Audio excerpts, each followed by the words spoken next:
வணக்கம் மக்களே. Water proofing அப்படின்றது ரொம்ப முக்கியமான ஒன்று. நம்ம வீட்டில் தண்ணி லீக் ஆகுது அப்படின்றது பெரும்பாலும் நிறைய இடத்துல நிறைய பேர் ஃபேஸ் பண்ணிட்டு இருக்கக்கூடிய பிரச்சனையாக இருக்குது. தண்ணி நான் வீடு இப்போ தான் கட்டினேன், 2-3 மாதத்துல தண்ணி லீக் ஆகுது.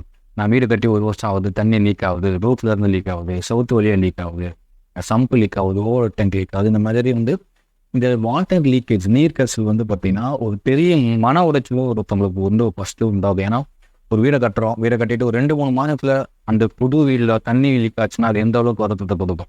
ஸோ அந்த மாதிரியான சுச்சுவேஷன் நிறைய பேர்கிட்ட நிறைய வீட்டில் இப்போ இருக்குது. ஸோ இந்த வாட்டர் லீக்கேஜ் அப்படின்றது பொதுவாக எதுக்கு ஏன் வருது அப்படின்றது நம்ம தெரிஞ்சுக்கணும் அப்படின்றதுக்காக தான் இந்த வீடியோ பண்ணுறோம்.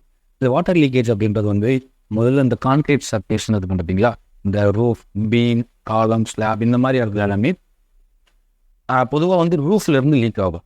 நம்மளுடைய மேற்கூரைன்னு சொல்கிறோம். நம்ம மேலே பார்க்கும்போது சீலிங் இருக்குல்ல, அந்த சீலிங் நீர் கசிவு வரும். இது எதுக்கு எப்படி பொதுவாக வரும் அப்படின்னா, நீங்கள் முதல்ல இந்த கேஸ்ட் பண்ணுறோம் பார்த்தீங்களா, நம்ம ஸ்லாப்பை முதல்ல கேஸ்ட் பண்ணுவோம். அதாவது கம்பி கட்டில ஜெல்லி போடுவோம்.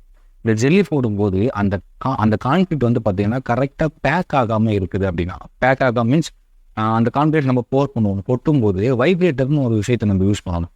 வைப்ரேட்டர் போட்டு நல்லா அந்த ஜங்ஷன், பீம் ஜங்ஷன், இந்த காலமும் பீமும் வர அந்த ஜங்ஷனு, அப்புறம் அந்த மாதிரி ஜங்ஷன் எல்லாத்துலேயுமே பார்த்தீங்கன்னா நல்லா இந்த வைப்ரேட்டர் போட்டு நம்ம நல்லா வைப்ரேட் பண்ணும்போது அந்த ஜங்ஷனில் ஜெல்லி எல்லாமே பார்த்தீங்கன்னா ஈவனாக போய் பேக் ஆகும்.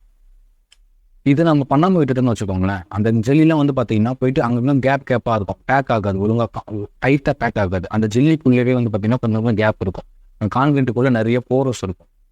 இந்த மாதிரி நம்ம பண்ணிட்டோம் அப்படின்னாலும், இல்லை நம்ம க்யூரிங் பண்ணாமல் விட்டுட்டோம் அப்படின்னாலும், இப்போ நம்ம ரூஃப் போட்டுட்டு பார்த்தீங்கன்னா க்யூரிங் அப்படின்ற ஒரு ப்ராசஸ் பாருங்க. இந்த க்யூரிங் பண்ணாமல் விட்டுட்டாலும் இந்த மாதிரி ஃபியூச்சரில் பார்த்தீங்கன்னா தண்ணி லீக் ஆகிறது வாய்ப்பு இருக்கு.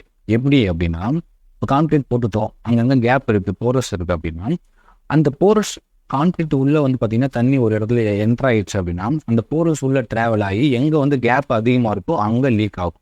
இது உள்ள போரஸ் இருந்தது தான் நடக்கிறது. இப்போ தண்ணி உள்ளே எப்படி என்ட்ரு ஆகும் அப்படின்னு பார்த்தீங்கன்னா, நீங்கள் கான்கிரீட் போட்டுட்டு க்யூரிங் பண்ணாமல் விட்டிங்கன்னு வச்சுக்கோங்களேன், கான்கிரீட் மேலே பார்த்தீங்கன்னா அங்கங்கே வெடிப்பாக ஒரு மாதிரி கிராக் வரும். நீங்கள் ஃபர்தராக அது க்யூரிங் பண்ணாமலே விட்டுட்டிங்கன்னா அந்த கிராக் மூலிமா தண்ணி உள்ளே என்டர் ஆகி, அப்புறம் இந்த மாதிரி போரஸ்லாம் இருந்ததுன்னா அது உள்ளே ட்ராவல் ஆகி எங்கே கேப் அதிகமாக இருக்கும், போரஸ் அதிகமாக இருக்கும், அங்கே தண்ணி லீக் ஆகும்.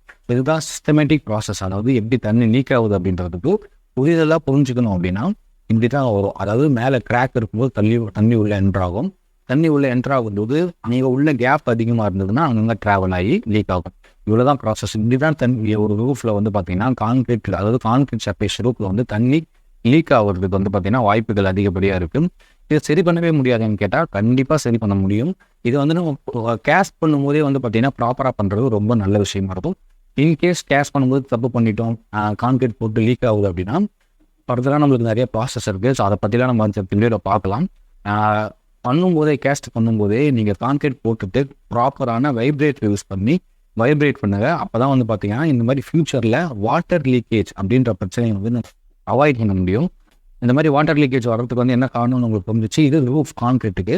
இப்போ சவுத்து வழியெல்லாம் லீக் ஆகுது அப்படின்னா அதுக்கு என்ன காரணமாக இருக்கும் அப்படின்னு பார்த்தீங்கன்னா, கல் நம்ம யூஸ் பண்ணக்கூடிய அந்த கல் பிரிக் பார்த்தீங்கன்னா ரொம்ப பழசாக இருந்தாலோ இல்லை குவாலிட்டி கம்மியான கல் யூஸ் பண்ணாலோ அது அதிகமாக தண்ணியை பார்த்தீங்கன்னா அப்சார்ப் பண்ணும். இதுதான் இப்போ கல் வால் அப்படின்னா, மழை பெய்யுது, இந்த அவுட்டர் சர்ஃபேஸில் மழை பெய்யும் போது என்ன ஆகும் பார்த்தீங்கன்னா, தண்ணி இதில் பட்டு இந்த கல் தண்ணியை கொஞ்சம் கொஞ்சமாக உறிஞ்சி வச்சுக்கிட்டே இருக்கும். நாலு போக்கில் என்ன ஆகும்னு பார்த்தீங்கன்னா, அந்த கல் ஃபுல்லாக தண்ணியை அப்சார்ப் பண்ணிட்ட போது இந்த பக்கம் தள்ளி விடும். இது நம்மளுடைய அவுட்டர் சர்ஃபேஸு, இது உள்ள வீடு, இது அவுட்டர். மழை பெய்ய இந்த கல் தண்ணியை அப்சார்ப் பண்ணிக்கிட்டே இருக்கும். இது ஃபுல்லாக சேச்சுரேஷன் ஆகிட்ட பிறகு தண்ணியை இந்த பக்கம் அப்படியே காட்டி விடும். அதுக்கு பேர் தான் வால் டேம்ப்னு சொல்கிறோம். ஸோ இதை பற்றின ஃபுல் டீடைல்ஸ் எல்லாமே அடுத்த வீடியோவில் நம்ம தெளிவாக பார்க்கலாம். இதெல்லாம் எப்படி சரி பண்ணணும் அப்படின்றது எல்லாமே தெளிவாக பார்க்கலாம். ஃபர்தராக நம்ம வீடியோ ஃபாலோ பண்ணுங்கள், நம்ம சேனலில் ஃபாலோ பண்ணுங்கள். தேங்க்ஸ் ஃபார் வாட்சிங்.